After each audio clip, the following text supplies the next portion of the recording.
Baik, selamat sore semuanya. Selamat datang di sesi inspirasi studi lanjut bersama dosen IAKN Manado. Kami sangat senang menyambut Anda hari ini untuk mendengarkan langsung pengalaman berharga dan tips jitu dari dosen-dosen tercinta kita yang sedang menimba ilmu di berbagai negara. Mari kita bersama-sama meraih mimpi dan melebarkan sayap akademis kita dan semoga studi lanjut menjadi petualangan yang menyenangkan melalui inspirasi-inspirasi dari para narasumber kita. Kami mengucapkan selamat datang buat teman-teman semua, ibu bapak saudara sekalian yang bersemangat hadir untuk bergabung dengan kita sore hari ini. Dan hari ini kita akan belajar dari narasumber terhormat kita sapa dengan kasih dan hormat Mener Febri Kurnia Manopo, Magister Pendidikan Kristen. Beliau adalah awardee beasiswa program doktor luar negeri oleh Direktorat Jenderal Kementerian Masyarakat Kristen, Kementerian Agama Republik Indonesia tahun 2022, dan sekarang adalah mahasiswa PhD di Hoseo University, Korea Selatan. Beliau juga adalah dosen program studi Pendidikan Agama Kristen di Fakultas Ilmu Pendidikan Kristen, Institut Agama Kristen Negeri Manado. Bersiaplah untuk terinspirasi oleh pengalaman beliau, mendapatkan nasihat praktis, dan juga menemukan cara untuk mewujudkan impian lanjut studi Anda. Bersiaplah untuk memperluas cakrawala akademis Anda dan merangkul kegembiraan belajar. Sekali lagi, selamat datang, dan kami mohon kesediaan Mener Febri untuk berbagi kekayaan ilmunya dengan kita pada saat sore hari ini. Mari, Mener Febri Kurnia Manopo, Magister Pendidikan Kristen. Ya, puji Tuhan, terima kasih atas kesempatan dan perkenalannya. Tentu di awal saya bersyukur kepada Tuhan dan berterima kasih kepada Rektor IAKN Manado, Dr. Olivia Celiwung, MPD, dan seluruh jajaran pimpinan IAKN Manado yang sudah memberikan kepercayaan untuk sharing, berbagi kisah inspirasi dengan semua.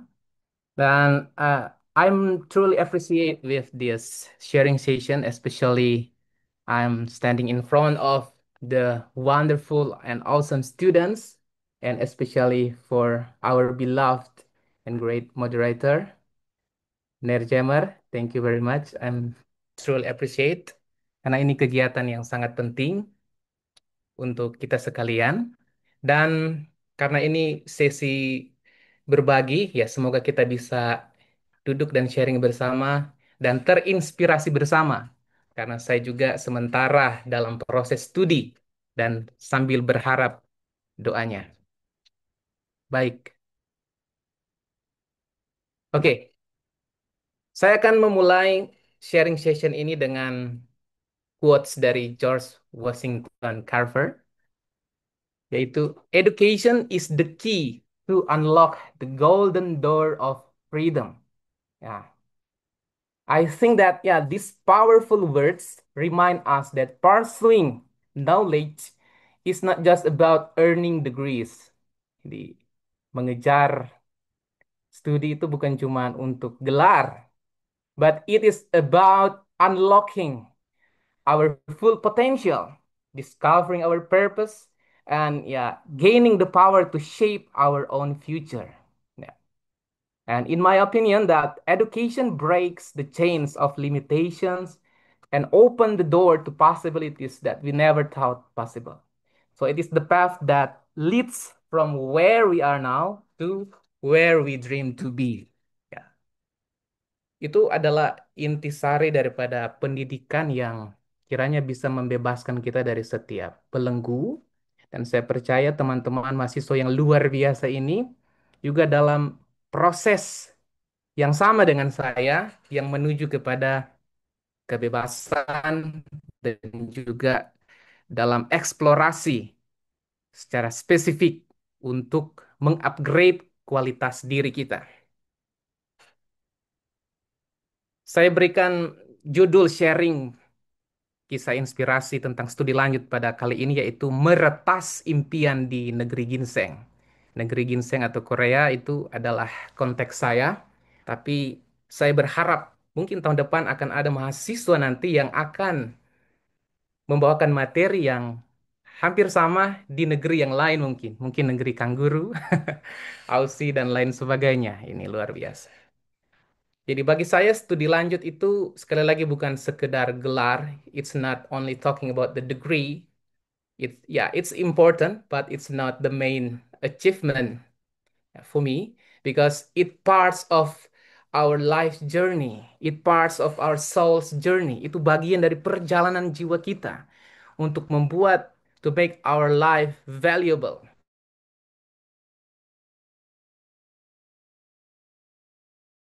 Memulai perjalanan akademik ya, di perguruan tinggi dengan menempuh S1 di Sekolah Tinggi Alkitab Ginosko, Air Madidi, dan kemudian melanjutkan studi pasca sarjana saya S2 di Staken Manado, Sekolah Tinggi Agama Kristen Negeri Manado. Itu nama kita sebelum bertransformasi ya menjadi IAKN Manado. Jadi saya alumni juga dari Staken Manado S2.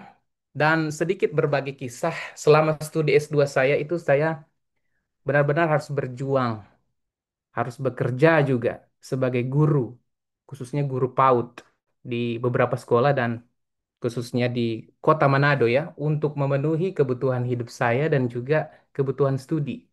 Karena memang pada waktu itu saya belum terlalu tahu banyak tentang info beasiswa gitu, tentang info studi lanjut seperti apa dan bagaimana cara mengaksesnya. Itu sebabnya sharing session ini sungguh bagi saya itu sangat bermanfaat. Andaikan dulu saya sudah tahu ada tesis seperti ini. Ya, saya berjuang, ya bagi saya mungkin itu salah satu titik terendah saya, tetapi saya tidak malu, ya, karena saya juga punya panggilan untuk berbagi sebagai seorang praktisi di bidang pendidikan anak, khususnya sebagai guru PAUD, sambil saya juga berusaha keras untuk untuk studi, menyelesaikan studi S2 saya. Dan kata kunci bagi saya yaitu never give up. Jangan pernah menyerah. Sedikit berbagi, ya, pengalaman saya studi, kemudian bekerja sebagai guru, tapi saya juga berpikir tidak boleh hanya cuman sebagai praktisi biasa, tapi saya harus terus mengupgrade skill saya. Saya suka sekali ikut lomba antar guru PAUD ya, baik itu di tingkat Kota Manado, kemudian ada juga pernah mengikuti lomba di tingkat provinsi antar guru PAUD, seprovinsi Sulawesi Utara, dan puji Tuhan pernah terpilih juga mewakili provinsi kita tahun 2013 dalam lomba karya nyata pendidik PAUD tingkat nasional di Batam, Kepulauan Riau waktu itu. Ya, ini semua cuma anugerah Tuhan. Ya, ada beberapa kegiatan tingkat nasional yang saya ikut dan ya saya mulai terus belajar bahkan sampai sekarang ya untuk mengupgrade skill sebagai guru, sebagai seorang storyteller untuk anak misalkan. Nah, 2015 saya pernah mendirikan ya di kompleks rumah saya itu rumah belajar untuk anak di Kauditan, Minahasa Utara. Kemudian ya ada beberapa lomba lagi yang saya ikut. Namun saya berpikir ya tidak cukup cuma sebagai praktisi, saya ingin mengupgrade diri saya untuk jadi seorang akademisi gitu. Dan puji Tuhan 2015 itu saya ya menyelesaikan studi S2 dan saya mencoba untuk eh, melamar sebagai seorang dosen. Saya ikut tes CPNS dosen waktu itu di masih Staken Manado ya 2017 ikut pertama kali gagal. Tapi itu tidak membuat semangat saya turun. Saya ikut lagi tahun depannya 2018 dan puji Tuhan bisa lolos. Kita seangkatan dengan moderator saat ini itu luar biasa bagi saya. Dan dalam menjalankan Tridharma perguruan tinggi, saya juga terus-menerus ingin mengupgrade skill diri saya dan juga pengalaman sehingga mengikuti seleksi sebagai asesor ban PAUD dan pernah terpilih menjadi asesor ban PAUD dan asesor validator ban PAUD pada waktu itu dan juga ada di Himpau di Sulut. Mungkin itu sekilas ya perjuangan saya dari S2 kemudian jadi dosen di IAKN Manado. Semua itu bisa terlewati karena kemurahan Tuhan bagi saya. Nah, bagaimana sekarang ceritanya sehingga saya bisa kuliah di Hoso University South Korea? Is yeah, an awesome university for me, especially for doing study in South Korea, ya itu pengalaman yang bagi saya indah yang Tuhan sediakan gitu. 2022 saya ikut beasiswa yang diselenggarakan oleh Direktorat Jenderal Bimbingan Masyarakat Kristen Kementerian Agama Republik Indonesia pada tahun 2022 untuk program doktor luar negeri, dan memang format beasiswa ini khusus untuk para dosen yang ada di lingkungan DBK Kementerian Agama, untuk para dosen. Nah, untuk rekan-rekan yang lain mungkin nanti bisa untuk mencari berbagai format beasiswa yang lain gitu. Ada beberapa tahapan yang saya ikuti, mulai dari seleksi berkas, kemampuan bahasa Inggris, ada talent scouting di sana, interview, dan puji Tuhan bisa lolos sampai di Korea Selatan pada saat ini. Sehingga cerita awal perjalanan my academic journey di Host University dimulai dari 2023 dan sekarang memasuki tahun ketiga di negeri ginseng. Nah, kira-kira melalui perjalanan hidup saya dan juga yang saya ingin bagikan kepada teman-teman sekalian, kira-kira apa kunci sukses yang perlu kita kita perhatikan dalam studi lanjut dan juga dalam berbagai aspek kehidupan. Semuanya tidak terlepas dari yang namanya mindset bagi saya. Mengapa mindset? Karena dalam perjalanan menempuh studi, terutama saat kita mulai mempertimbangkan untuk melanjutkan ke jenjang pasca sarjana, S1 mau lanjut ke S2 dan juga S2 ke S3, maka pola pikir atau mindset ini adalah faktor kunci ya yang sangat menentukan keberhasilan bagi saya. Karena mindset itu bukan cuma sekedar the way of thinking, cara berpikir, tapi juga itu mencerminkan sikap dan keyakinan yang sangat mempengaruhi bagaimana kita merespon dan menghadapi berbagai tantangan, ya, challenge, even failure, ya, kegagalan dan berbagai kesempatan dalam hidup. Ya. Mungkin di antara kita ada mahasiswa yang sementara berada dalam atau audiens yang sementara berada dalam persimpangan yang penting ini. Bagaimana menentukan masa depan? Mau lanjut studi ke jenjang yang lebih tinggi atau mau bekerja? Nah, saya juga ada di persimpangan jalan ini dulu ya. Mau studi tapi terhambat biaya harus harus kerja gitu. Nah, gitu. Bagaimana kalau mau lanjut studi di luar misalkan meskipun di dalam negeri atau di luar negeri sekalipun. Ya, ini. Atau ya bagi yang muda-muda mungkin mau lanjut studi, kerja atau merit. Ini ini penting ini. Ya, tapi itu kembali ke kita masing-masing ya. Nah, Carol Dweck, dia seorang psikolog termuka. Dalam bukunya Mindset, The New Psychology of Success, dia menegaskan bahwa pola pikir seseorang itu sangat berpengaruh terhadap pencapaian dan juga perkembangan diri. Carol membedakan dua jenis mindset. Ya, ini yaitu fixed mindset and growth mindset. Fixed mindset itu merupakan pola pikir yang meyakini bahwa kemampuan dan kecerdasan seseorang itu sudah bawaan, tetap, ya, sejak lahir sudah ada dan kemungkinan tidak bisa diubah. Ya. Cenderung orang-orang ini mungkin ya menghindari tantangan, takut gagal. Sementara growth mindset itu adalah pola pikir yang percaya bahwa kemampuan dan kecerdasan itu bisa dikembangkan melalui usaha, belajar, dan lewat pengalaman-pengalaman kehidupan. Ya. Orang yang punya growth mindset ini akan melihat kegagalan it's not the end of life, tapi itu justru adalah awal daripada kehidupan dan akan terus-menerus improve, ya, memperbaiki kualitas dirinya untuk mencapai hasil yang lebih baik. Nah, Carol Dweck juga menyatakan bahwa orang dengan growth mindset ini percaya bahwa kemampuan dasar yang dimiliki itu dapat dikembangkan lewat dedikasi kita sebagai guru, sebagai mahasiswa, bahkan lewat kerja keras otak kita. Nah, ini. Bakat itu diakui, tetapi ya itu adalah titik awal menurut Dweck. Ya. Nah, mungkin contoh nyata atau contoh praktisnya growth mindset dalam dalam perkuliahan misalkan. Ya, contoh ada seorang yang bernama Kim, ya. Mungkin dia mahasiswa semester 5, contoh program studi PAK. Awalnya dia gagal menyusun lesson plan, ya, yang kontekstual untuk anak usia SD, kemudian dosen mengkritik, mengembalikan tugasnya dengan banyak catatan misalnya. Kalau dia punya growth mindset, dia akan merefleksikan kritikan itu secara positif. Oke, dia akan berpikir, oh waktu membuat rencana pembelajaran ini dia terlalu fokus pada teori dan lupa mempertimbangkan konteks anak-anak masa kini misalkan. Dan dia terus belajar dari kesalahan ini. Tindakan konkretnya apa? Dia akan membaca ulang catatan dosen, dan mulai berdiskusi dengan mungkin rekan-rekan sejawat atau guru-guru PAK yang sudah berpengalaman, guru PAUD misalkan kalau dalam konteks PAUD, dan memperbaiki rencana pembelajarannya dengan pendekatan yang lebih kontekstual.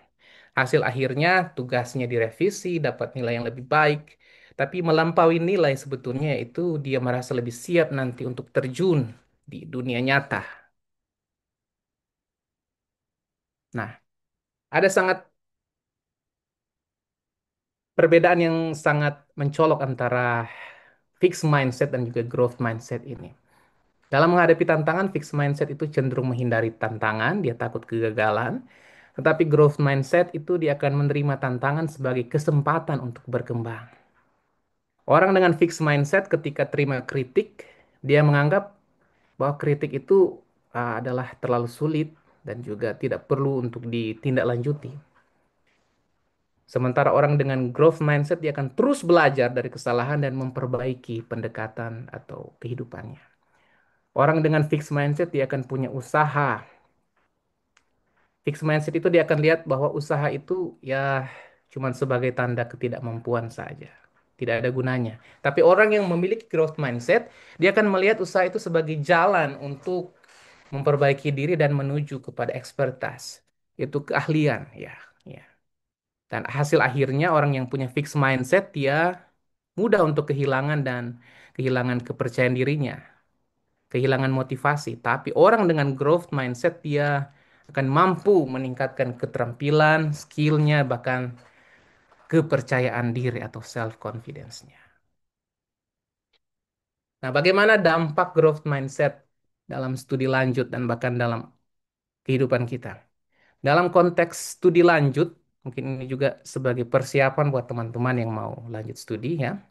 Mahasiswa yang punya growth mindset, itu pola pikir yang terus-menerus bertumbuh, dia akan cenderung lebih tahan ya terhadap tekanan akademik, terhadap berbagai macam stres yang sering muncul.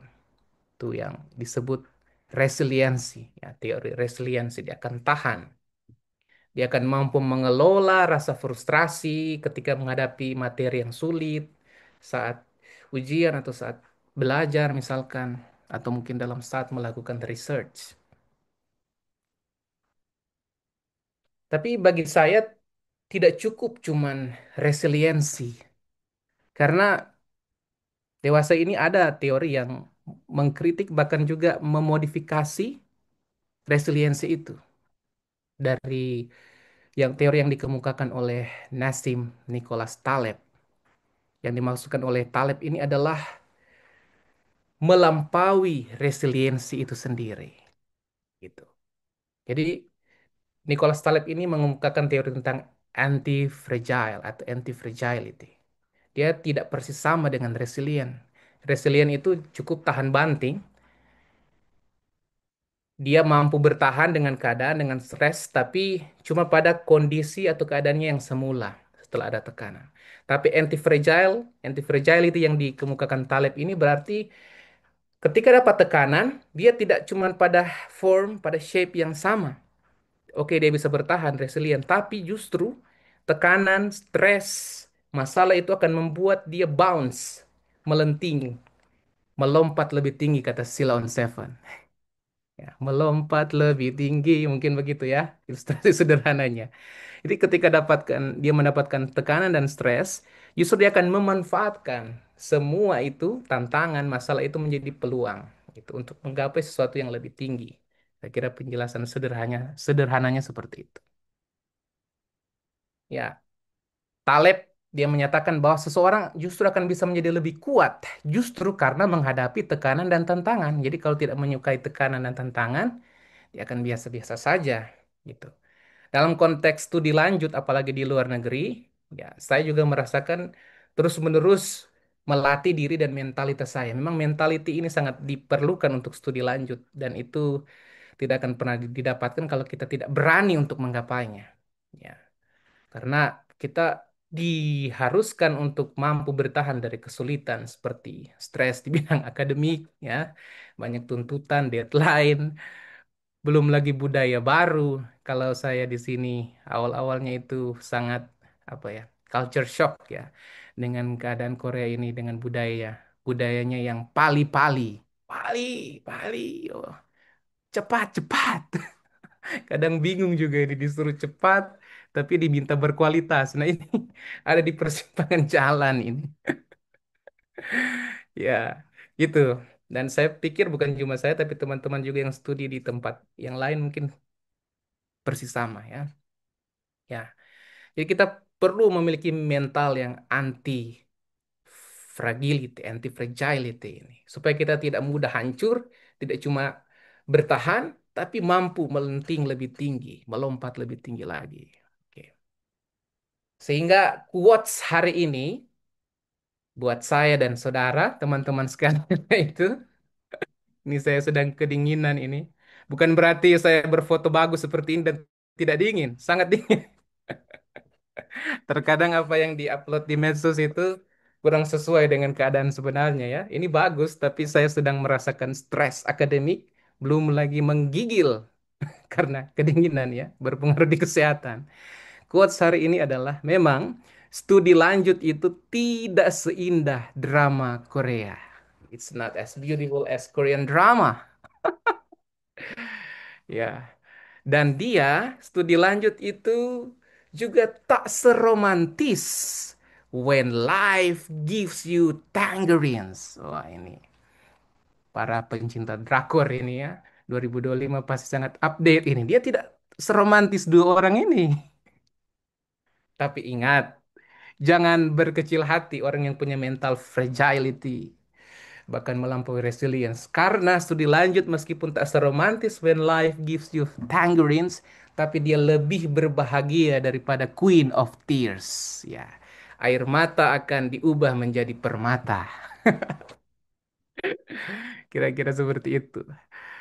Nah, inti daripada growth mindset ini dalam konteks perkuliahan, misalkan saya ya, kita perlu mengakui ya kekurangan kita, melihat kritik itu sebagai kesempatan untuk bertumbuh. Buat teman-teman mungkin yang aktif mengajar, kita percaya bahwa keterampilan mengajar itu bisa didapatkan terus-menerus, di-upgrade terus, terancang kurikulum yang yang lebih lagi inovatif itu bisa dikembangkan kemampuan itu. Kita perlu mencari secara aktif sumber untuk memperbaiki diri dan juga berorientasi pada panggilan dan tanggung jawab kita sebagai pendidik Kristiani. Ya. Oke, secara keseluruhan, growth mindset itu akan memberikan manfaat besar dalam membentuk karakter mahasiswa, karakter guru, karakter dosen yang tangguh, kreatif, dan selalu ingin berkembang. Itu yang dimaksudkan dalam growth mindset ini. Mungkin sedikit tips untuk menyederhanakan growth mindset ini bagi kita, khususnya yang nanti mempersiapkan studi lanjut ini, yaitu mari kita menerima kegagalan itu sebagai bagian alami, sebagai teman proses belajar.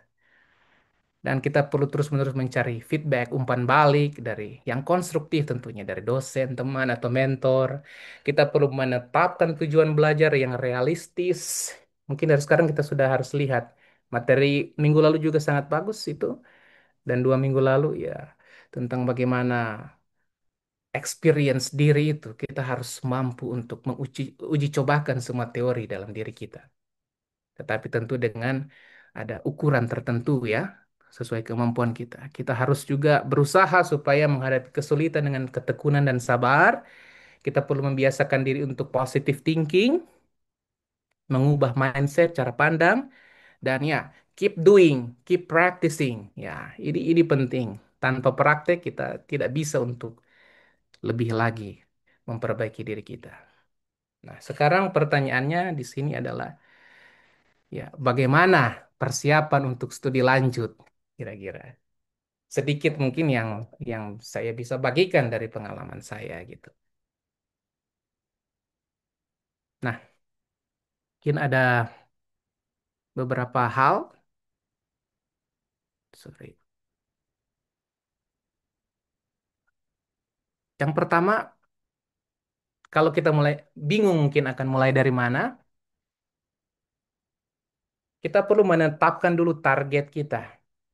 Oke, mungkin ada yang berpikir ya kalau kita mampu untuk biaya studi ya it doesn't matter ya, itu tidak masalah. Tapi kalau kita perlu beasiswa, kita perlu dana yang di luar kemampuan kita untuk bisa cover kita, maka yang pertama kita perlu menetapkan target beasiswa kita ataupun kampus tujuan kita dan kira-kira beasiswa apa yang bisa mengcover itu. Misalnya, kalau saya memang konteksnya itu beasiswa untuk dosen ya, untuk yang ada di lingkungan DBK seperti itu. Tapi kalau untuk teman-teman mungkin kalau ingin ke Korea, ya menikmati drama dan studi Korea itu ada salah satu beasiswa yang bagus itu GKS, Global Korean Scholarship. Bisa langsung browsing seperti apa persyaratannya itu ada. Dan kampus saya ini yang di belakang saya background ini saya sangat senang dengan perpustakaannya. Kami ada dua perpustakaan utama yang bisa diakses ya. Salah satunya Global Korean Scholarship ini salah satunya kampus kami, Hoso University itu juga ada di sana gitu. Selain kampus-kampus ternama yang lain ya. Nah, mungkin teman-teman yang ingin mengejar studi dengan beasiswa LPDP seperti pemateri minggu lalu itu bisa.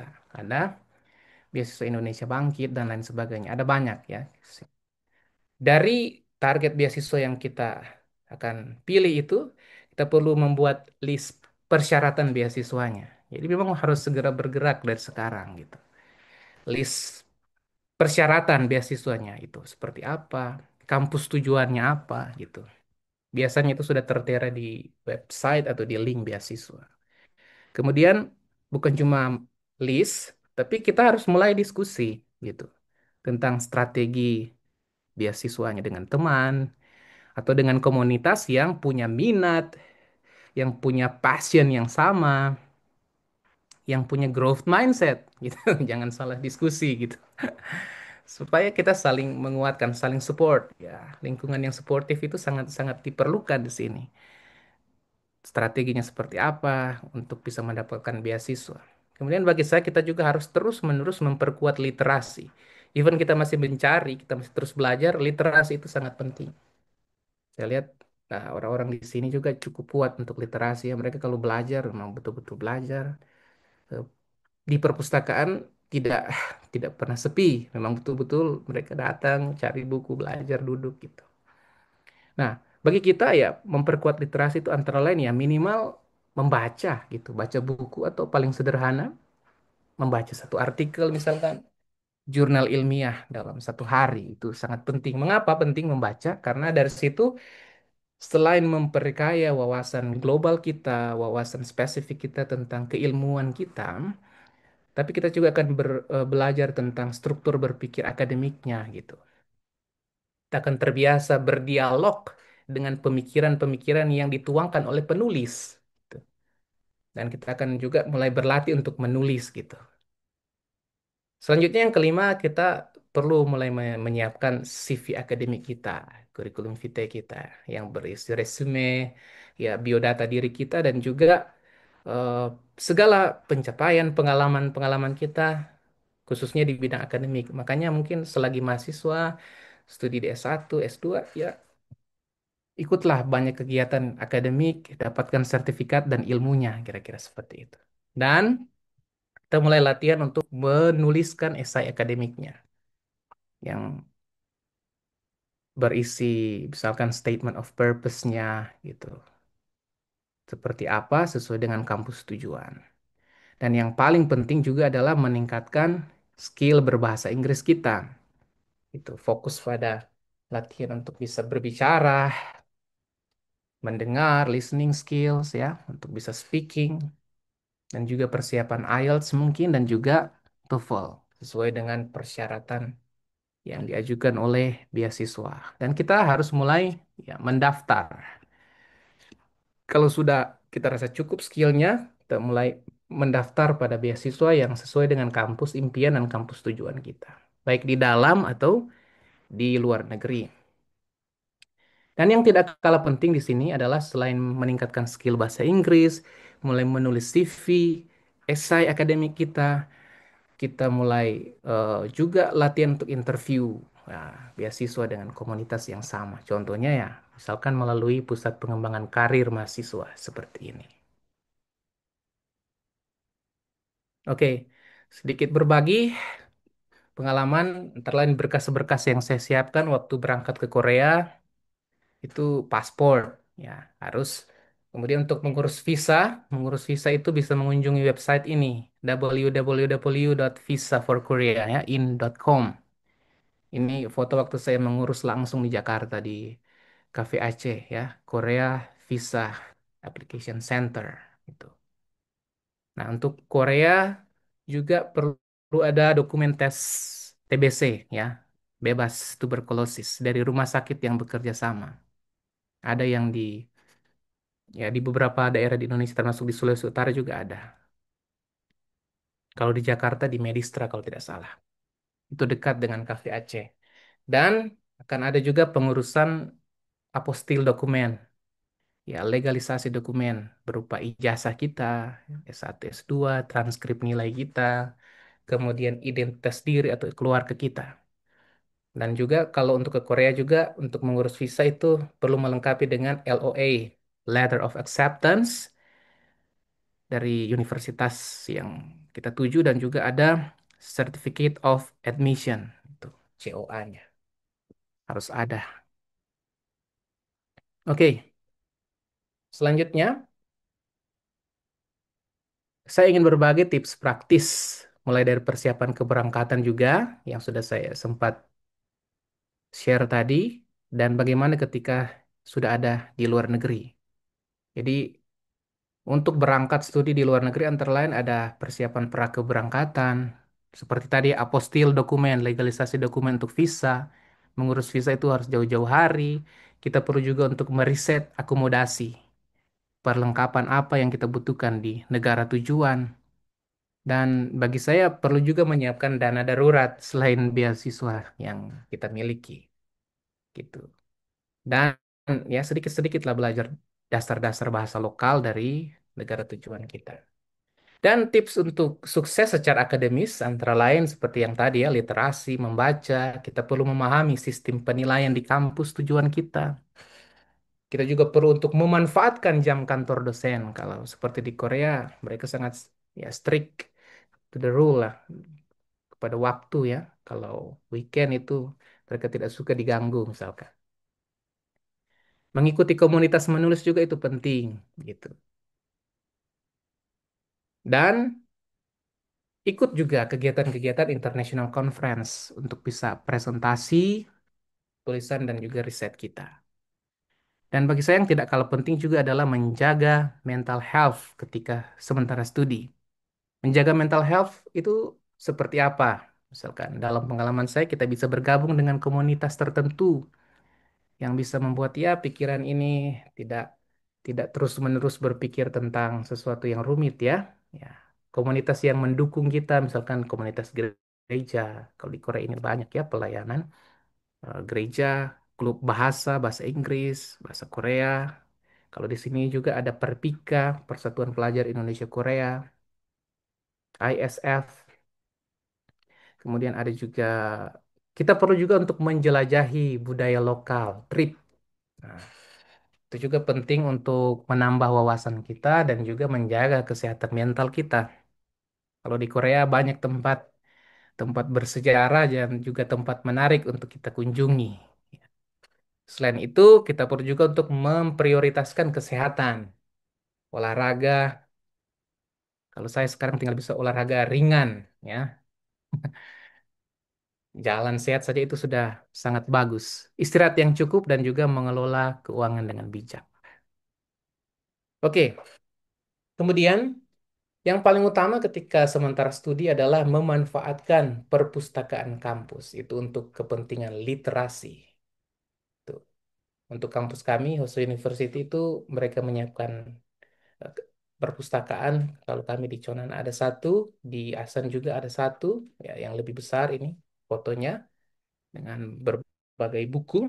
Dan kampus kami juga menyiapkan ini, e-library. Ini e-library, ya perpustakaan digital yang memudahkan kami para mahasiswa untuk bisa mengakses buku, jurnal ilmiah, dan beberapa dokumen yang lain. Jadi ya sangat membantu kami.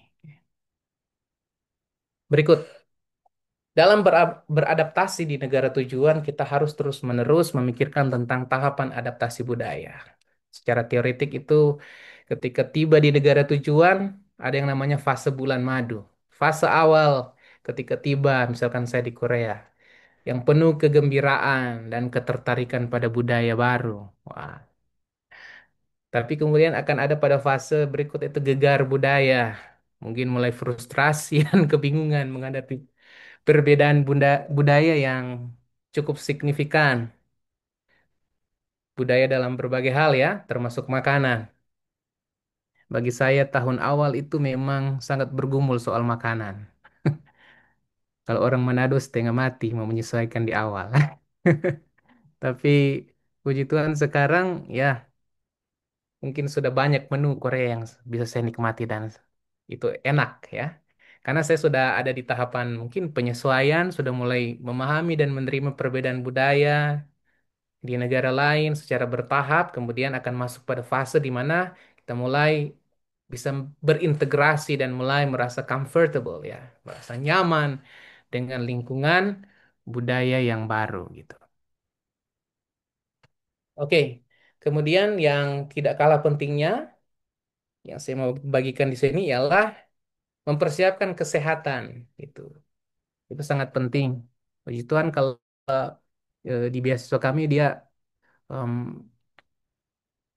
ada ya untuk asuransi kesehatan untuk case tertentu, misalkan accident gitu. Tapi untuk misalkan kesehatan untuk asuransi umumnya itu kami harus tetap bayar juga sendiri gitu. Tapi meskipun mahal ya kita harus tetap memprioritaskan kesehatan dengan cara mengikuti asuransi dan juga berolahraga. Apalagi jika kita memutuskan untuk studi di negara dengan 4 musim macam Korea. Ya kan ada musim seminya, ada musim gugur, musim panas dan juga musim dingin dengan perbedaan suhu, kemudian juga ada masing-masing musim itu ada baju-baju khususnya gitu. Itu perlu kita siapkan. Kalau di Korea ini setahun sekali itu diharuskan kita juga vaksin flu, apalagi dalam memasuki winter atau musim dingin. Jadi kita harus mempersiapkan kesehatan mental dan juga kesehatan fisik kita.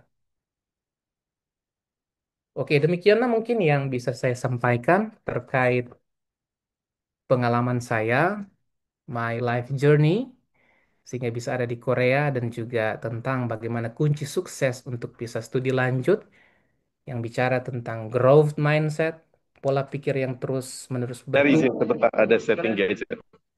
Oke.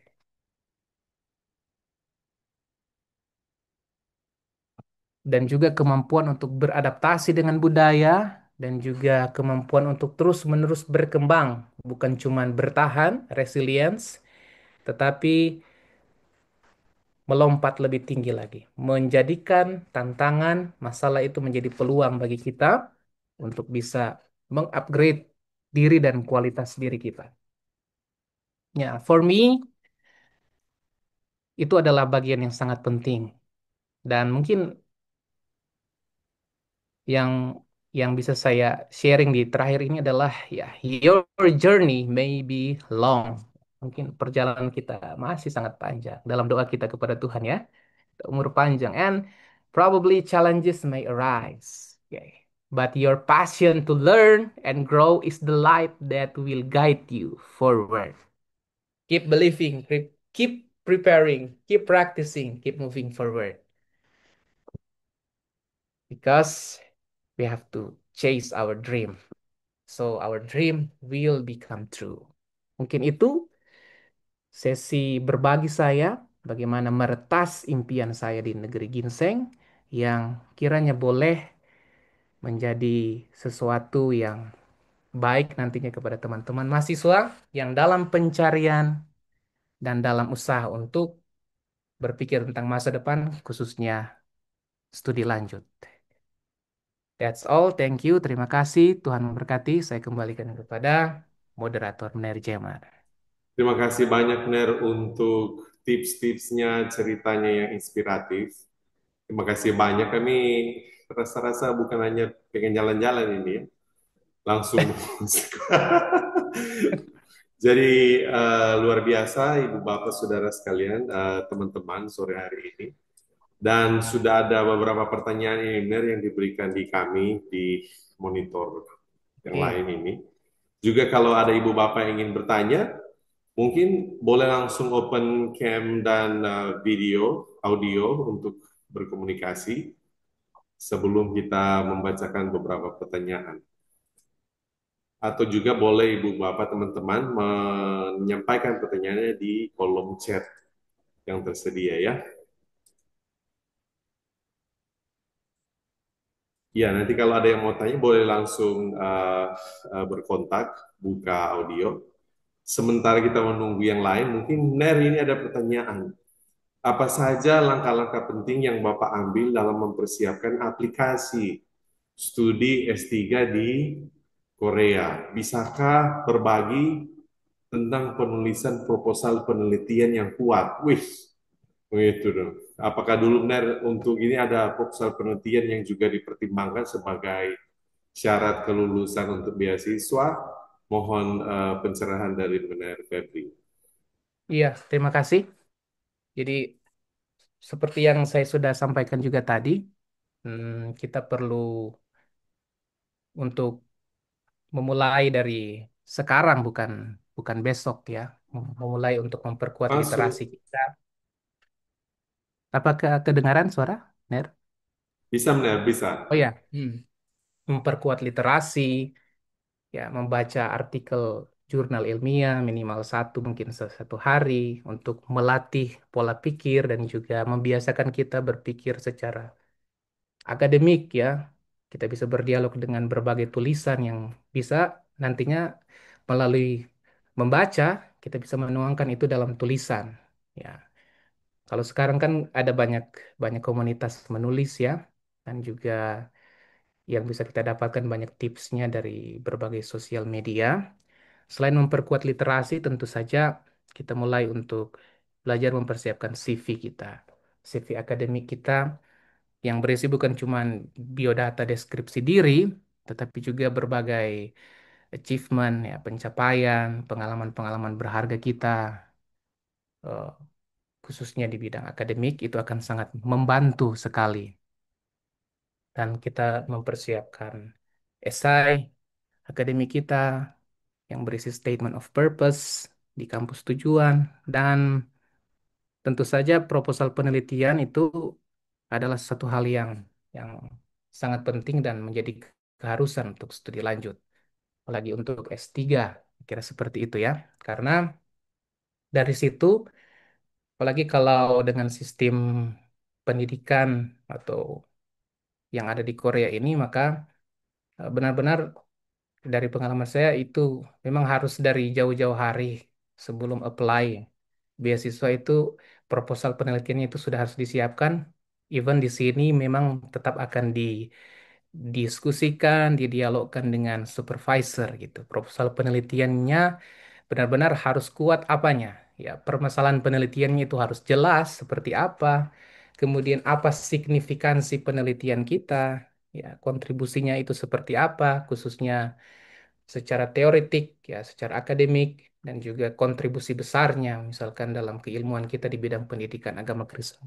Itu seperti apa, ataukah di teologi, ataukah di psikologi, ya, selain permasalahannya harus sangat jelas, kemudian signifikansi penelitiannya kita itu apa, dan kira-kira novelty, ya, hal baru apa yang akan kita dapatkan melalui melalui penelitian kita gitu.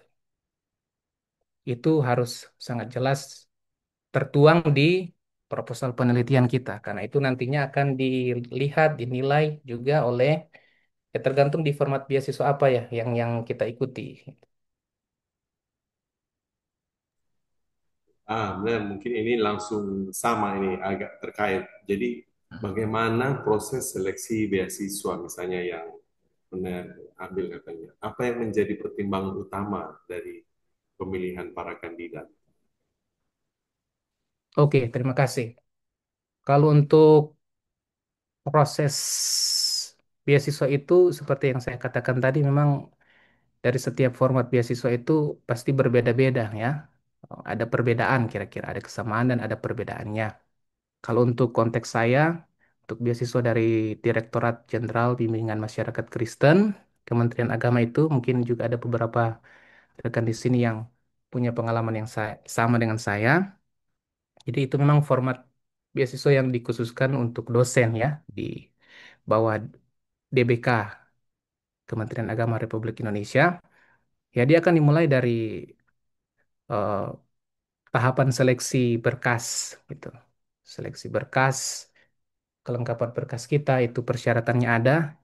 Saya sudah tidak sempat tampilkan di PPT, tapi di internet juga itu ada bisa buka di website DBK Kementerian Agama. Ya, kita juga harus mempersiapkan ya, misalkan ijazah, transkrip itu semua dinilai ya. Kemudian em, keterangan bahwa kita kalau untuk konteks saya sudah bekerja sebagai dosen gitu, penuh waktu di institusi perguruan tinggi gitu. Kemudian juga ya sertifikat kemampuan berbahasa Inggris kita itu harus kita tampilkan. Selain juga proposal penelitian yang menjadi hal utama yang akan dinilai juga oleh oleh tim penilai gitu, tim talent scoutingnya kalau di kami. Itu juga yang nantinya akan didiskusikan, didialogkan, dan juga ditanyakan oleh oleh tim yang akan interview kepada kita. Demikian, Ner. Siap. Luar biasa, Ner. Ini terkait dengan tadi juga yang teori growth mindset dan anti-fragility. Pertanyaannya, apa saran Bapak untuk mengatasi rasa takut atau keraguan saat memulai proses aplikasi studi di luar negeri? Oke, ya betul sekali. Nah, itu harus dimulai dari awal. Kita harus mungkin apa ya, mengenali potensi diri kita, mengenali potensi diri kita dengan cara itu ada banyak buku-buku ya yang menyajikan hal-hal atau tips yang praktis bagi kita, sama seperti juga materi minggu lalu yang dibawakan oleh narasumber untuk mengenali seperti apa potensi, talenta dan juga kita mulai mempertanyakan minat kita seperti apa. Namun yang tidak kalah pentingnya yang saya highlights dalam sharing session kali ini yaitu kita harus mulai membentuk pola pikir kita bukan cuma pada tataran fixed mindset, tetapi growth mindset. Itu dimulai apa? Ya kita harus memang mulai melangkah, berani, berani belajar bahasa Inggris ya. Keep doing, keep practicing, keep speaking, ya. Keep reading gitu. Itu harus menjadi our habit, our daily activity in our life to reach the great ya achievement. Ya, gitu.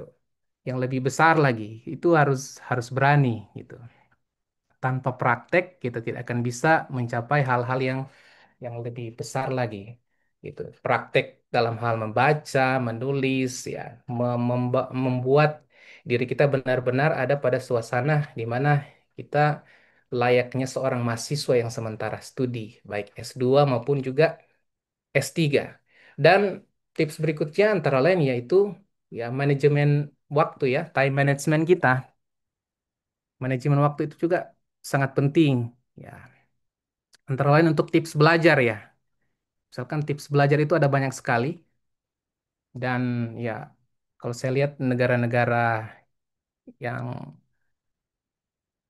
seperti Cina, bahkan di Korea juga, bahkan untuk kami juga di komunitas menulis juga itu ya menerapkan teknik ini ya, teknik Pomodoro kalau belajar itu. Teknik Pomodoro saya juga meskipun sendiri ya terus-menerus untuk coba praktek. teknik ini. Itu metode belajar yang efektif ya untuk meningkatkan fokus dan juga produktivitas, terutama bagi kita pelajar atau mahasiswa yang mungkin mudah terdistrak, cepat lelah. Ya, even kita berpikir kita sudah pada tataran growth mindset, tetap saja tantangan itu selalu ada, membuat kita terdistrak, tidak bisa fokus untuk belajar misalkan. Nah, salah satu teknik itu teknik Pomodoro itu apa ya? Metode manajemen waktu yang dikembangkan oleh Francesco Cirillo kalau nggak salah ya, tahun 80-an.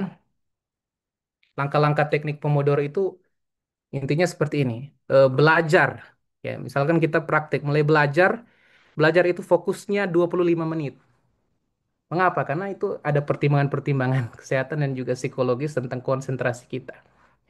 Kita tidak bisa langsung paksa, misalkan baca langsung 3 jam, 4 jam. Mungkin boleh, tetapi kita akan cepat lelah, kita akan cepat burn out gitu. Tapi kalau dengan teknik ini misalkan Pomodoro, kita belajar fokus selama 25 menit. 25 menit kita fokus belajar, hindari semua distraksi. Misalkan mematikan notifikasi handphone, ini tidak mudah juga ya. Atau ya keluar dari sosmed misalkan. 25 menit fokus belajar, bacakah atau menuliskah, ya itu. Kemudian sesudah 25 menit kita bisa istirahat 5 menit gitu. 5 menit istirahat. Istirahatnya apa ya? Gunakan untuk perenggangan, minum air, sekedar mungkin berdiri keluar jalan-jalan sedikit, lihat jendela misalkan. Jangan langsung ke sosmed supaya ini otak ini tetap segar gitu. Baru kembali belajar gitu. Belajar, mungkin kita bisa ulang ini teknik Pomodoro ini bisa 3 atau 4 kali. 4 kali 25 menit berarti ya. Itu sudah 100 menit belajar dengan durasi istirahat berarti itu kalau total ya sekitar 10 menit di antara 4 sesi itu. Tapi sesudah 4 kali 25 menit kita menerapkan sistem Pomodoro ini, 25 menit belajar, 5 menit istirahat, begitu seterusnya 4 kali, kemudian kita bisa ambil istirahat yang lebih panjang, 15 atau 30 menit. Baru kemudian tinggal kita pertimbangkan kita bisa apa terus untuk belajar atau tidak. Kita ambil di lain waktu lagi. Dan yang tidak kalah pentingnya tentu sebelum kita belajar, sebelum kita mengerjakan tulisan, kita harus eh, tetapkan fokus dulu. Oh, kita mau belajar apa gitu. Mengerjakan tulisan bab 1 misalkan, atau menyusun makalah, gitu. Atau sekedar membaca artikel jurnal, atau mengerjakan latihan soal. Itu mungkin tips dari teknik Pomodoro ya, yang bisa kita terapkan. Tips belajar supaya dari situ maka kita bisa menjaga alurnya gitu. Kita tidak akan jadi burnout, tidak akan mudah lelah, dan akhirnya ya mudah untuk stres dengan berbagai tekanan akademik. Jangankan anti-fragility ya, bisa bounce. Even untuk bertahan pun susah gitu. Tapi kalau kita mulai dengan langkah-langkah praktis seperti ini, saya yakin kita bisa. Demikian, Ner. Siap, benar, luar biasa ya. Ternyata begitu ya cara belajar supaya gampang ya. Karena juga ada yang Ya. bilang kadang-kadang 5 menit, pokoknya belajar 5 menit aja dulu karena survival mode bawaan pikiran kita itu kan nggak mau yang susah gitu ya. Jadi kalau teknik Pomodoro ini diterapkan, para mahasiswa mungkin dari strata 1 sampai strata 3 akan lebih lama belajar malah ya. 25 menit Iya. cuma setting di kepala luar biasa. Benar, ini kalau dari saya benar. Ini Iya. dari saya deh, sebelum masuk di, kayaknya saya kategorikan ada dua nih pertanyaan-pertanyaan tentang pengalaman dan kehidupan adaptasi di Korea. Kalau benar pakai teknik Podomoro, ada makan dan minum khusus enggak? Untuk bus belajar itu. Ya, Pomodoro ya itu teknik itu kan apa ya? Itu tools aja ya sebetulnya. Kalau kita mau modifikasi mungkin ya 25 jadi 26, 27 menit boleh. Termasuk dengan modifikasi istirahatnya. Bisa juga ada cemilan tapi ya kita bisa atur lah supaya karena kalau seperti saya kalau sudah cemilan itu tidak mudah untuk berhenti juga. Tapi itu harus ada ya gitu. Kalau boleh ya mungkin memang kalau untuk menyamakan, mengeneralisir juga pengalaman agak sulit juga ya Mener ya. Kadang kadang seperti saya itu berasa produktif itu di saat subuh gitu. Pagi-pagi, subuh ataupun mungkin tengah malam gitu di saat orang lain tidur. Nah, kalau sudah subuh atau tengah malam kan itu ya istilahnya sudah tidak perlu makan berat gitu. Paling cemilan dikit lah. Kebetulan kalau saya tinggal di Apate ini, di bawah ini memang GS ya. GS itu mirip Alfa atau Indo ya di Indonesia. Jadi kalau mau beli cemilan ya tinggal ke bawah ya, beli. Tapi itu juga jadi ya godaan juga, jangan jangan terlalu banyak cemilan juga nanti berpengaruh di kesehatan dan juga di kesehatan fisik dan kesehatan dompet juga ya, Bener. Jadi bisa tetap ada cemilan, boleh. Kalau mungkin bisa diatur ya di 4 kali 25 menit itu di saat istirahat panjang lah mungkin, Ner. Ya, di sesi ketiga atau sesi keempat gitu. Kan ada istirahat yang bisa lebih panjang 15 atau 30 menit boleh makan tapi kalau boleh jangan makan berat nanti berat di mata gitu. Nah, kalau di Korea beruntungnya di sini ya kita bisa minum ginseng gitu. Itu cukup cukup bagus ya untuk our durability ya, untuk ya ketahanan kita. Kan ini bicara resilience itu dan anti fragility. Ginseng itu cukup bagus, tapi memang ada takaran, ada dosis juga karena itu manis juga ya. Jadi kita harus memperhatikan glutennya juga. Nah, tapi ginseng Korea itu bagi saya itu luar biasa. Saya banyak khasiatnya. Apalagi ketika masuk musim dingin, winter. Wah, sangat perlu memang ada boost seperti itu. Demikian, Ner. Ya, luar biasa, Mer. Pertanyaan berikutnya ini, Mer, tentang pengalaman akademik di Korea ini. Bagaimana suasana akademik di sana, khususnya untuk PhD? Apa yang Bapak temukan paling menantang dan paling memuaskan di dalam studi Bapak di Oseo University? Iya, tentu saja dalam studi ini yang paling yang paling menantang dan yang paling ya disyukuri itu adalah meningkatkan skill menulis ya, menulis baik untuk disertasi maupun juga dalam menulis dan mempublikasikan artikel jurnal yang bisa dipresentasikan di beberapa international conference kalau dari saya yang pernah saya ikuti dan juga bisa membangun jejaring lah itu sangat penting networking dengan teman-teman dari negara yang lain khususnya di konteks Asia dan Afrika. Kalau di sini ada teman-teman mahasiswa internasional dari India, Filipina, dari Afrika, dari Kenya, Rwanda itu China, mereka studi di sini, kita bisa berdialog, berdiskusi, ya, me- membahas topik-topik penelitian, dan juga kami ada proyek penulisan gitu, buku, dan ya itu bagi saya itu sangat bermanfaat. Kita bisa berdialog, membicarakan hal-hal yang berkaitan dengan pendidikan, pendidikan Kristiani secara global maupun juga untuk konteks Asia, meskipun kita punya kesamaan dan juga perbedaan karakteristik masing-masing. Ya, kira-kira seperti itu. Ya. Luar biasa. Senang sekali mendengarnya. Imajinasi sudah seperti, apalagi didukung background ini terbang di area universitas ini. Nah, ini ada pertanyaan dari rekan kita, Jimmy Lumintang. Dengan Oke. berbagai tekanan sebagai mahasiswa yang berada di luar negeri, namun tidak lepas juga dari support dari keluarga, teman, dan instansi terkait. Bolehkah Ner menceritakan bentuk-bentuk support apa yang membuat Ner jadi lebih bersemangat di sana? Oke. Thank you, Brother Jimmy. Ya, jadi ya support yang paling utama adalah ya dari keluarga gitu. Dari istri, ya, my beloved wife and son, ya itu istri dan anak saya itu penyemangat buat saya pribadi. Meskipun mungkin saya tidak sempat ucapkan di awal, mereka tidak ikut dengan saya ya. Saya sekarang ada di Korea, sedang studi. Mereka ada di rumah, tapi dengan segala doa dan cinta mereka gitu. Ya, jadi even berjauh ya, kami jauhan, tetapi ya satu hari minimal ada. 2-3 jam itu teleponan dengan istri dan anak saya, temani dia bermain. Meskipun secara virtual ya, dia selalu mendukung saya. Itu penyemangat istri dan anak saya. Dua mereka.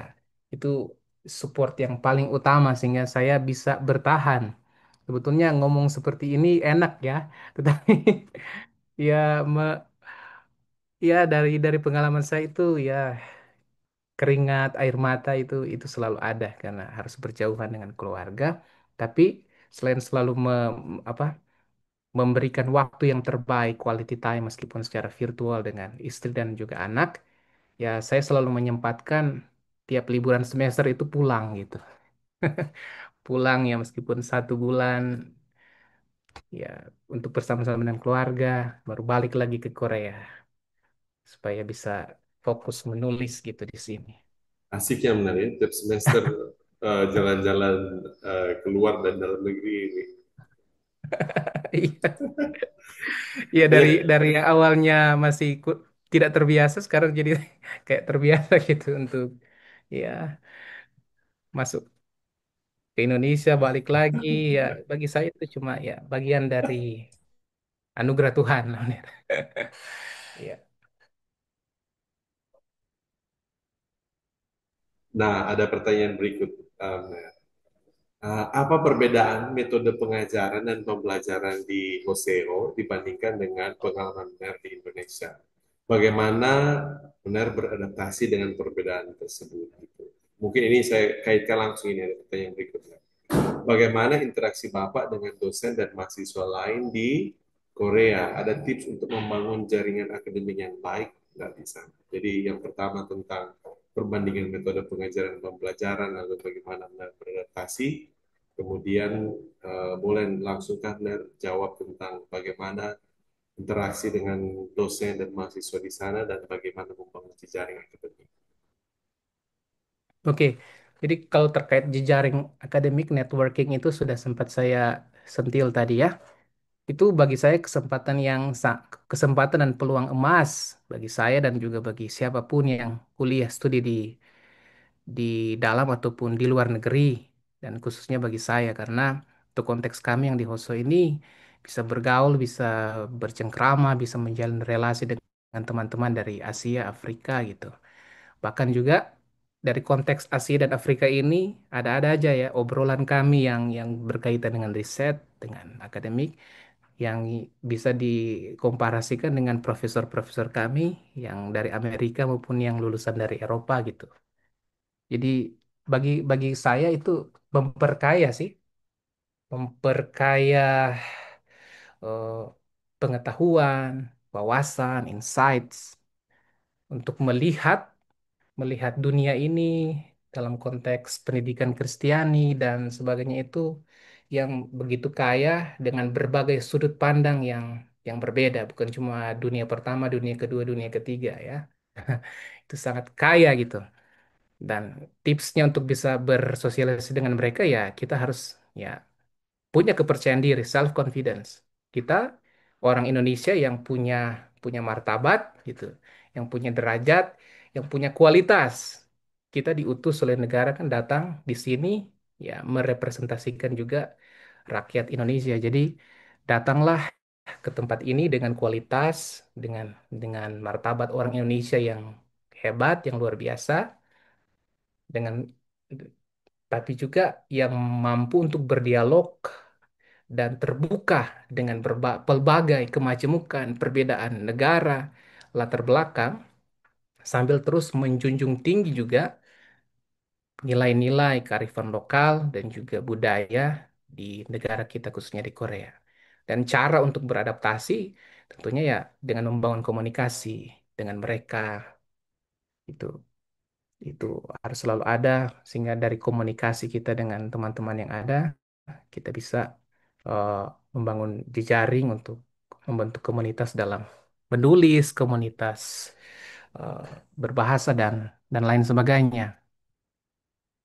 Untuk di sini memang di sistem pendidikan yang ada di Korea itu kalau kita lihat memang kurikulumnya ini di Korea pembelajarannya itu memang dirancang dengan struktur ya yang jelas gitu. Apakah itu mulai dari pendidikan dasar, pendidikan menengah dan juga pendidikan tinggi gitu. Namun untuk tentu saja yang menjadi highlight sekarang adalah penggabungan daripada pendekatan-pendekatan tradisional dan juga yang inovatif gitu. Termasuk yang apa uh, pembelajaran yang berbasis project, AI dan sebagainya gitu.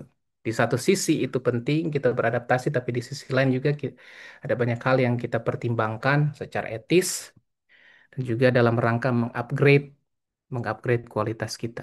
Ada banyak hal sih yang saya bisa dapatkan selama studi di tempat ini yang berkaitan dengan membangun jejaring, menelaah dan meneliti bagaimana bagaimana sistem pendidikan yang ada di sini dan juga sambil melihat culture ya, budaya dan juga habit orang-orang sini seperti apa. Karena ini merupakan salah satu negara maju yang ada di Asia gitu, yang terus-menerus dengan budaya pali-palinya itu yang cepat-cepat itu mereka sangat tertantang untuk bisa berkompetisi. Nah, itu yang saya lihat di sini. Mereka sangat senang itu untuk apa namanya ada kompetisi gitu untuk mengupgrade diri mereka supaya bisa lebih baik lagi. Sehingga saya lihat memang perkembangan di sini baik dari segi pembangunan infrastruktur dan lain sebagainya itu sangat cepat gitu. Ya, termasuk di dalam berbagai pendekatan yang ada di pendidikan. Demikian, Ner. Luar biasa loh ya, sangat beragam, kompleks, cepat gitu ya. Hmm. Bali, Bali. Kita jo ini bahasa Melayu cuma dengar-dengar bercerita itu jatuh seperti mau cepat-cepat juga gitu ya. Ah, luar biasa. Nah, ada pertanyaan, apa topik penelitian yang sedang Bapak dalami dan bagaimana perkembangan itu? Kenapa itu Bapak Febri anggap penting dan kenapa Benar suka terjun di situ kira-kira? Boleh nggak sharing sedikit? Dikit Jo ya. Ya, oke. Terima kasih ya. Berkaitan dengan pendidikan anak tentu saja yang saya coba untuk melihat dari konteks pluralitasnya Indonesia yang saya coba untuk gabungkan dengan perkembangan eh, era digital saat ini ya. Jadi ada banyak sorotan juga di sana yang saya yang saya kaji baik dari teologi anaknya, dari segi pedagoginya untuk anak dan juga dari segi digitalisasinya dan juga konteks kemajemukan daripada Indonesia ini. Ya gitu. Saya sudah mau bilang judul dan lain sebagainya nantilah. Yang pasti berkaitan dengan anak kira-kira seperti itu yang menurut saya kenapa itu penting dan terus saya jalani meskipun ada sempat terdistrak juga ya mungkin teman-teman yang lain juga ada yang pernah saya sharing terdistrak juga tapi saya tidak perlu ceritakan ya tapi ya saya terus mendalami itu karena dari awal sharing saya dari awalnya itu saya sebagai seorang praktisi sebagai guru pendidikan anak ya sampai kemudian itulah yang membawa saya pada satu panggilan hidup menjadi guru, menjadi seorang pendidik di bidang pendidikan anak dan kemudian terus-menerus mengupgrade diri untuk menjadi seorang akademisi. Dan sekarang ya I'm in ya the journey of my life to be an expert in ya Christian education especially for children. Oke. Demikian, Ner. Makasih Benar, luar biasa. Aduh, aku senang banget dengarnya ya. Agak sekaligus agak penasaran gitu ya adanya. Ah, ini benar ada tiga pertanyaan tentang sepertinya tentang kehidupan dan adaptasi di Hmm. Korea nih. Yang dua pertanyaan pertama sepertinya ini mirip. Jadi pertanyaannya bagaimana Net Febri beradaptasi dengan budaya dan gaya hidup di Korea? Kejutan budaya yang Bapak alami apa? Yang paling berdampak? Yang kedua itu, apa tantangan terbesar yang dihadapi selama tinggal di sana? Dan bagaimana mengatasinya seperti tadi sempat cerita di awal, dinginnya, bahasanya, cuacanya. Oh, ini juga sudah termasuk biaya hidupnya. Wah, itu boleh cerita, Net. Oh iya, ini ada tak share screen lagi? Boleh. Sudah, Oh ya, mantap, tak. Net. Ya mungkin ini ya untuk menjaga tetap sukses di bidang akademik itu seperti tadi ya tetap memahami sistem yang ada di sini, mengikuti komunitas, menulis misalkan, berbagai international conference dan juga menjaga mental health, bergabung di komunitas-komunitas tertentu di gereja misalkan, klub bahasa. Kalau di sini ada Asosiasi Pelajar Indonesia Korea Perpika, ada juga klub untuk bahasa Korea, tapi saya sudah tidak lagi karena menjaga supaya tidak terlalu banyak terdistrak. Ini pilihannya banyak kalau di sini teman-teman supaya tetap menjaga kontinuitas ya untuk menjaga mental health, tapi pilihannya memang ada di kita gitu. Untuk bisa fokus tapi tetap menjaga balance ya, keseimbangan hidup, tetap menjaga komunikasi dengan keluarga, memprioritaskan kesehatan, mengelola keuangan dengan bijak. Mengapa dengan bijak? Karena di sini ada banyak hal yang menarik, menarik mata dan hati gitu untuk dibelanjakan. Jadi jadi itu perlu ya memanfaatkan perpustakaan kampus gitu. Ya, e-library yang disiapkan oleh kampus itu sangat penting selain jam-jam untuk belajar. Nah, terkait budaya, ya ini saya bilang tadi ya, memang ada trip ya, ya. Perlu itu. Trip apakah dengan komunitas? Kalau di sini itu ada satu semester satu kali trip itu. Apa istilahnya sih ini? MT, lupa kepanjangannya. Di situ memang trip di situs-situs bersejarah dan rohani yang ada di Korea karena memang Korea itu dulu dikenal sebagai Yerusalem Timur ya. Banyak situs-situs budaya Kristen, gereja-gereja bersejarah di sini dan juga berbaur dengan ya dengan perkembangan modern yang ada di sini banyak ya. Ya, itu sangat penting. Tapi memang ya kembali lagi untuk beradaptasi itu kan kembali ke teori tahapan adaptasi budaya. Yang saya sudah rasakan juga di awal, apalagi tahun pertama itu ada yang namanya fase bulan madu. Fase awal yang penuh kegembiraan, sangat tertarik pada budaya baru. Padahal memang sebenarnya kalau jujur saya tidak terlalu tertarik dengan drama Korea ya. Bahkan istri saya yang bilang, wah, papa yang duluan ke sana, padahal dia yang K-popers ya, penggemar Korea. Tapi sampai di sini akhirnya saya, wah menarik juga gitu. Budaya dan keadaan yang ada di sini. Itu fase bulan madu, ya. Penuh kegembiraan, tertarik pada budaya Korea. Tapi akhirnya saya juga pernah masuk di fase ini, gegar budaya. Itu mulai timbul frustrasi, kebingungan menghadapi perbedaan budaya yang signifikan, ya. Dan antara lain mungkin saya sudah ucapkan tadi soal makan. Aduh, setengah mati orang Manado menyesuaikan soal makan ya dengan bumbu Korea. Itu memang perjuangan dan bergumul sekali. Ya, beberapa kali naik asam lambung saya. Tetapi ya sampai sekarang ya puji Tuhan sudah bisa menikmati sebagian besar menu Korea dan sudah bisa menyesuaikan, sudah bisa makan dan bagi saya sudah terasa nikmat. Mungkin saya sudah ada di fase yang ketiga itu fase penyesuaian. Mulai memahami, mulai menerima perbedaan budaya secara bertahap dan juga mulai ya berintegrasi lah. Dan mungkin mulai merasa nyaman meskipun ya soal nyaman itu kan subjektif juga ya. Meskipun juga itu diatur dengan sistem tapi subjektif juga. Bagi saya mau bilang tidak nyaman sudah di tahun ketiga. Itu artinya bisa gitu. Bisa pada bukan cuma sekedar bertahan gitu untuk menyesuaikan diri dengan keadaan Korea gitu. Demikian Ner. Nah ini langsung dari Ner Adilan tanya, fase bulan madu ini biasanya berapa bulan katanya. Mungkin rekan saya yang terkasih di Ner Rianto ada di fase ini. Ya, fase bulan madu ini memang ya untuk pengalaman subjektif saya ya mungkin di 4 bulan awal itu. 4 bulan awal alias mungkin di semester pertama lah ya efektifnya. Pas tiba di sini langsung terbuka mata, wow, begini negara maju, begini fasilitasnya, infrastrukturnya, ya, eh, keadaan kampusnya, eh, kemudian ya pengen kemana-mana gitu.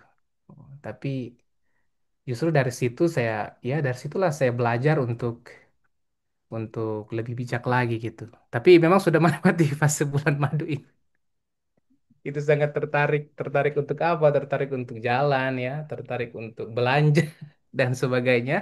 Tapi ya, ternyata memang secara teoretik ya itu wajar ya gitu. Jadi ya, sekedar sharing aja buat kita sekalian. Mungkin ini adalah tahapan adaptasi kita dengan budaya dimanapun kita berada. Terima kasih untuk pertanyaannya yang luar biasa. Iya. Nah, Rianto langsung balas ini. Nah, kayaknya masih bulan madu beliau ini di Belanda. Bersiap-siap untuk fase gegar. Yang penting, gegar atau geger ini? Ya, Uhuy. Oh, luar biasa ya. Aduh. Gang Zanim, Gang Saham Nida. kamsahamnida, kamsahamnida, Ner. Jamal Gumujok Imnida. Asik. Oh, sedap. Belajar sedikit-sedikit benar ya. Wah ini benar, masih ada pertanyaan ini. Ini sering ditanyakan di setiap sesi studi lanjut ini, benar Febri. Iya, Boleh nggak iya. lebih agak spesifik kalau teknisnya dan tekniknya benar Febri mengatur keuangan selama sekolah di Korea Hmm. tadi itu ada yang menarik mata, menarik hati. Uh, Boleh agak spesifik katanya untuk mengatur keuangan dengan bijak nanti di sana gimana? ini pas mengatur keuangan pas sementara studi ya, bukan Ya, persiapan. ya Oke. mungkin juga boleh ya benar yang pas persiapan. Oh, pas Gimana ya? persiapan. Sama Oh, sementara studi deh. oke. Terima kasih pertanyaan yang menarik juga. Sekaligus very challenging question. Karena mengatur keuangan itu meskipun sudah belajar teorinya, dia akan kembali subjektif ke kita ya. Ya, mungkin saya pilih dulu persiapan keuangan sebelum mendapatkan beasiswa itu dalam pengalaman saya memang kita perlu memiliki rencana finansial itu jangka pendek dan juga jangka panjang ya. Kita perlu menghitung semua kemungkinan biaya, aplikasi, paspor, visa, sertifikasi bahasa, biaya apostil, penerjemahan dokumen itu juga kemudian biaya untuk kuliah. Makanya disarankan untuk apa? Mengejar beasiswa kira-kira itu.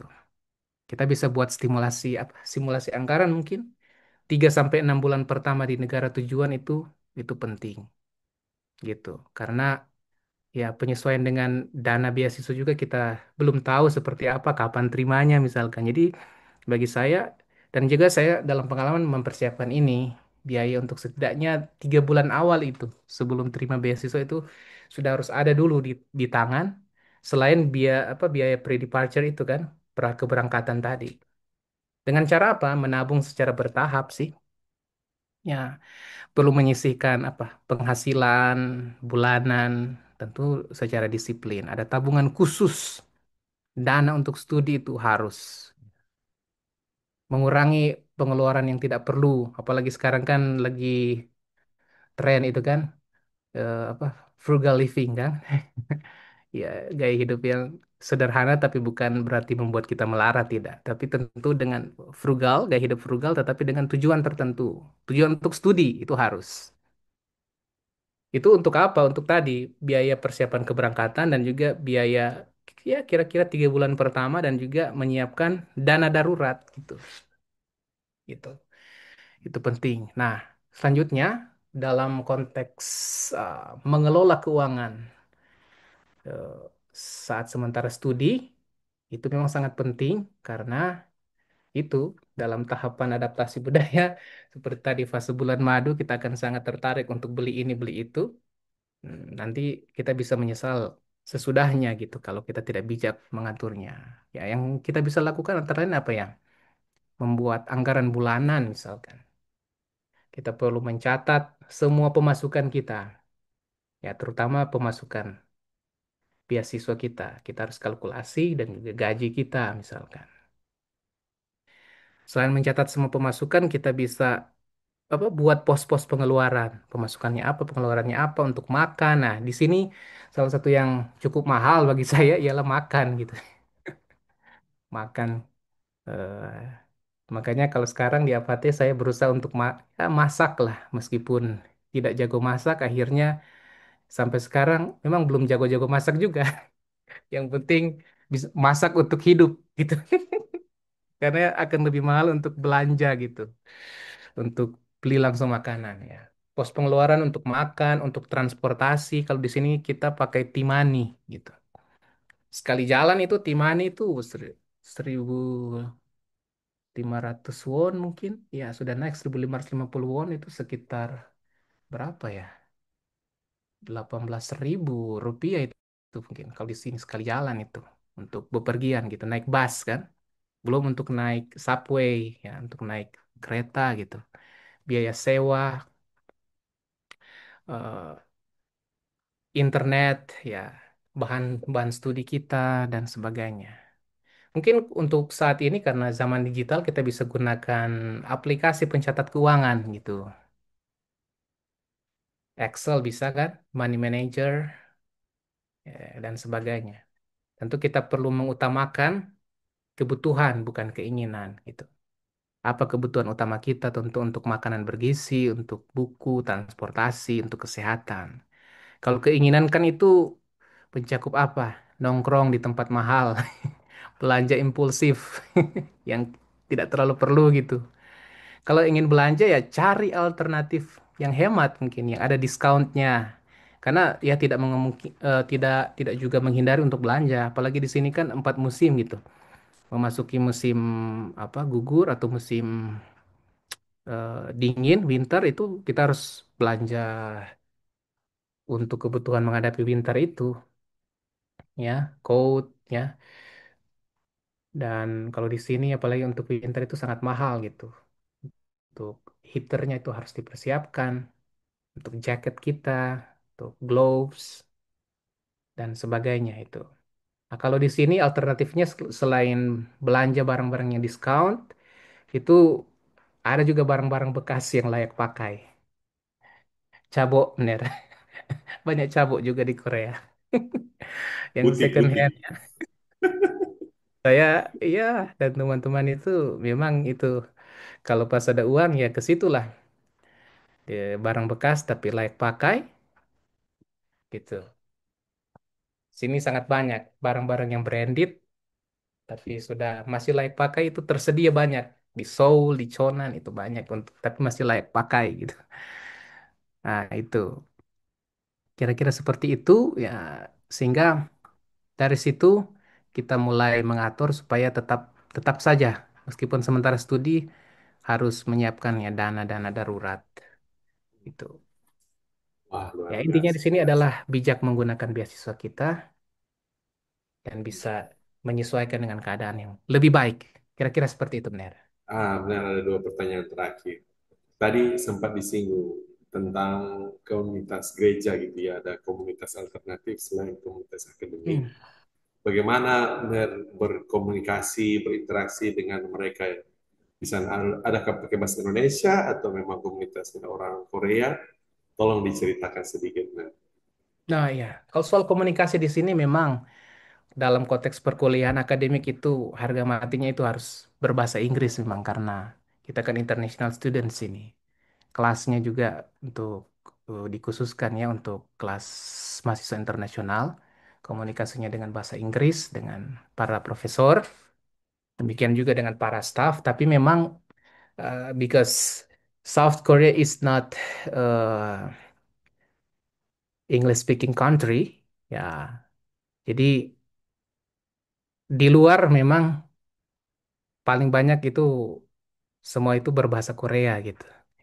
Nah, disinilah letak tantangan dan kesulitan bagi kita mahasiswa internasional yang kuliah di sini dan termasuk saya gitu. Nah, di untuk bisa mengatasi supaya bisa berkomunikasi dengan baik, meskipun tidak baik juga ya menurut saya, karena apa namanya ya belum bisa maksimal gitu untuk menguasai bahasa Korea, kita bisa menggunakan banyak aplikasi kan. Kalau di sini untuk berbelanja, untuk komunikasi singkat gitu kita bisa gunakan kalau sini ada Papago gitu. Papago itu lebih lebih baik dari Google Translate gitu untuk bisa berkomunikasi. Kalau untuk sekedar percakapan sehari-hari dengan orang-orang Korea di sini. Nah, kalau dengan mahasiswa internasional yang lain dan juga komunitas internasional ya berbahasa Inggris. Kalau untuk komunitas gereja di sini juga ada Mungkin ada beberapa karakteristik ya.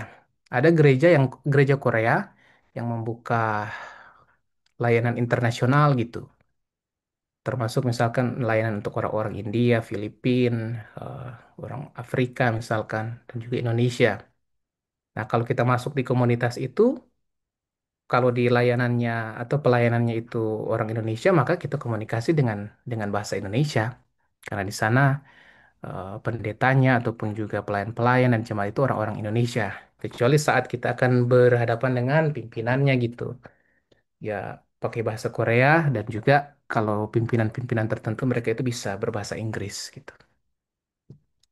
Tapi ada juga memang gereja yang komunitas gereja sini yang ya gereja Indonesia gitu, membuka layanan untuk orang-orang Indonesia dan juga Malaysia yang ada di sini gitu. Kalau di sini memang itulah tantangan dan juga sekaligus kekayaan yang saya lihat berkomunikasi dengan bahasa Inggris, bahasa Korea, bahasa Indonesia. Kalau dengan Malaysia juga harus menyesuaikan diri untuk bisa memahami bagaimana cara berkomunikasi dengan komunitas orang-orang Malaysia, kira-kira seperti itu. Intinya bagaimana dari kita untuk bisa menyesuaikan supaya bisa membangun komunikasi yang baik dengan mereka. Demikian, Ner. Benar, terima kasih. Ini pertanyaan terakhir. Bagaimana studi eh, pendidikan gitu ya, fokusnya pendidikan Kristen berarti risetnya benar di Korea memperkaya pemahaman Bapak tentang studi ini dan juga adakah nanti sudah ada semacam inspirasi untuk diterapkan di Indonesia? Baik, terima kasih. Jadi selain selain ya, penelitian, research yang sementara saya kerjakan untuk disertasi tentu saja, saya eh, banyak juga terlibat dengan beberapa apa ya proyek lah eh, penelitian untuk mengamati kurikulum atau pendidikan yang ada di beberapa lembaga lah di Korea ini dalam pengamatan, analisis dan juga ya yang saya dapatkan, saya melihat memang kurikulum pendidikan di Korea Selatan ini itu mm, banyak keunggulannya memang karena banyak menghasilkan ya ini memang outputnya ini kan banyak kita bisa melihat pembangunan infrastruktur bagaimana budaya di sini yang minim kriminalitas misalkan itu luar biasa bagi saya. Kurikulum yang di pendidikan yang di Korea Selatan ini termasuk pendidikan Kristiani ini memang dirancang dengan ya struktur yang jelas ya mulai dari pendidikan dasar sampai menengah dan juga pendidikan tinggi. Dan sistem pendidikan di Korea ini banyak menekankan tentang apa ya, balance, keseimbangan antara penguasaan akademik, pengembangan karakter, kreativitas dan juga literasi digital gitu. Metode pengajaran yang lagi berkembang sekarang kan itu selain yang tradisional, inovatif, juga mulai ada yang diintegrasikan dengan AI gitu.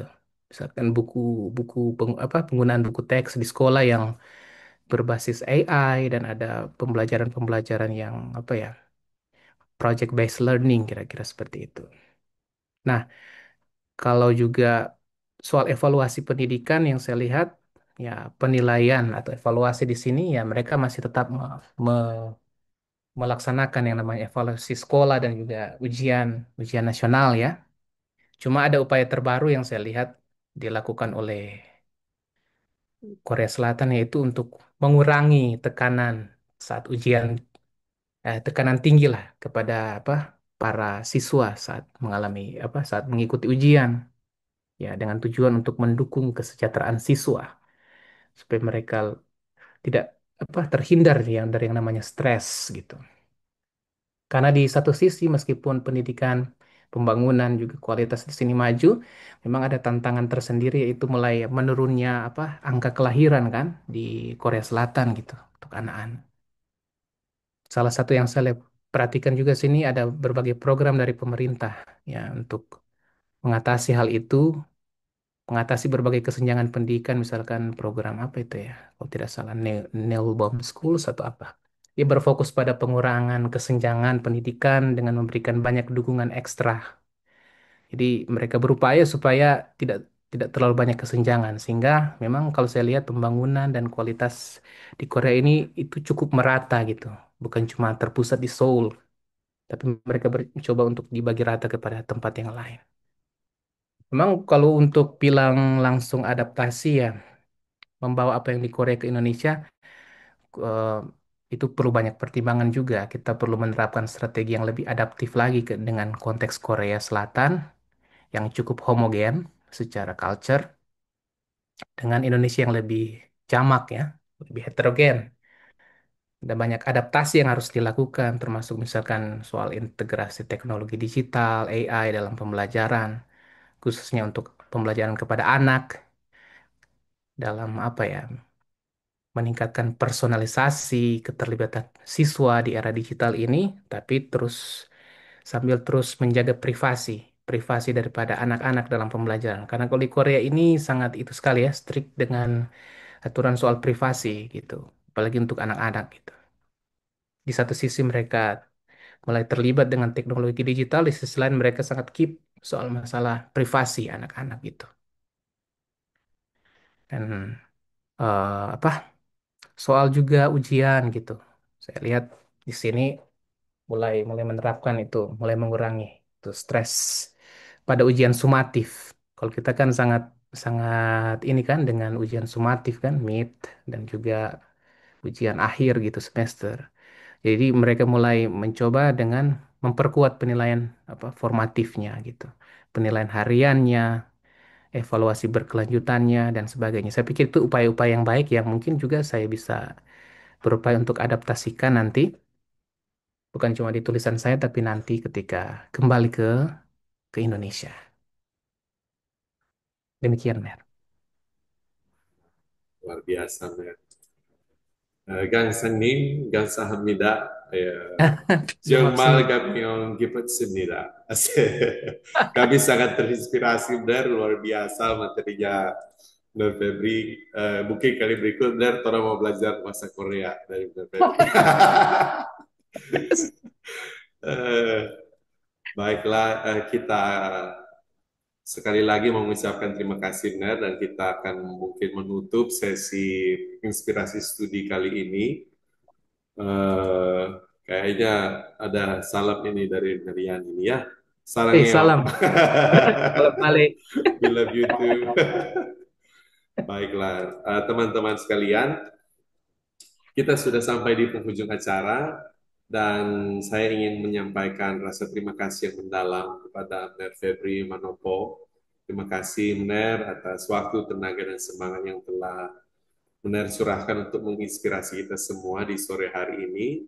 Kisah, tips, dan sharing-sharing teknik dari NER sungguh membuka mata dan memotivasi kami untuk berani bermimpi besar. Gitu ya. Ada teori-teori growth mindset, bahkan anti-fragility tadi yang sudah dibagikan, luar biasa mempersiapkan kita menjelang lanjut studi. Dan terima kasih kami ucapkan juga kepada seluruh peserta yang sudah hadir dengan antusiasme yang luar biasa sore hari ini. Semoga sesi ini tidak hanya memberikan pengetahuan, tapi juga semangat untuk terus belajar dan berkembang. Mari kita bawa pulang semangat hari ini dan wujudkan petualangan lanjut studi yang menyenangkan. Terima kasih, sampai jumpa di lain kesempatan. Dan jika teman-teman bersedia, bolehkah kita juga mengaktifkan kamera untuk mengabadikan pertemuan kita sore hari ini. Yes. Wah, luar biasa, Nerianto. Ya, Bunda Vika, weh, ada Bunda Jimmy, Vika ya. Ner Leonardo, Was, Bro, Kagoya. yang sedang bulan madu. Neropo. Kalau Berleo Andalan ini ini. Oleh Samsungnya. siap. Oke, kita foto ya. Satu, senyum, dua, tiga. Ye, boleh sekali lagi ya. Kayaknya ini, aduh, ini nanti mahasiswa lihat dari rekaman. Baik, satu, dua, tiga. Baik, terima kasih Ner Febri sekali lagi luar biasa untuk inspirasinya dari negeri Ginseng. Ya, Eh, terima kasih. nanti kalau ada waktu pulang Ner, tolong titip Ginseng. Iya, siap, boleh, boleh. Terima kasih sekali juga sekali lagi buat teman-teman semua, ibu bapak saudara yang sudah menghadiri sesi sore hari ini. Tuhan memberkati kita sekalian. Sampai jumpa di sesi inspirasi berikutnya. Tuhan berkati. Tuhan berkati, Ner. Dadah. Dah.